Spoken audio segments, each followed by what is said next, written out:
I mean, when I think about guys like Matt Duchene and Tyler Seguin, do you guys think? I mean, Steven, did we get enough out of them? I mean, what happened to those two guys and some of the depth players on the Stars this series? No, we did not, Andrew. And honestly, Mason Marchment's another guy you can throw in there. Jamie Benn, yeah, he can get physical, but for the most part, they didn't show up in the series or in the postseason. And I mean, we talk a lot about the Stars' depth, and you look at the regular season numbers, and that bears out. I think they had half a dozen players that scored at least 16 goals. They had several that scored 30 goals.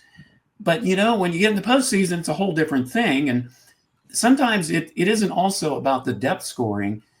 It's about getting the lucky bounces. And listen, certainly not taking anything away from Edmonton, but Dallas couldn't get a lucky bounce if they bought one.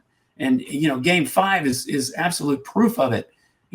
Putting the goal in your own net that pretty much sealed your fate is just one of the few bad breaks that the Stars got. It isn't that they didn't show up. I don't know that I agree with Mike completely on that, because there were plenty of opportunities where they put the pressure on, but they kept missing the net.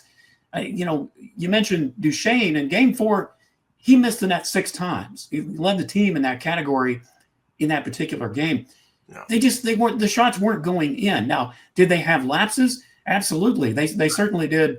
Coming out in the first period of game 5 when they fell down 3-0, you could see the body language was bad.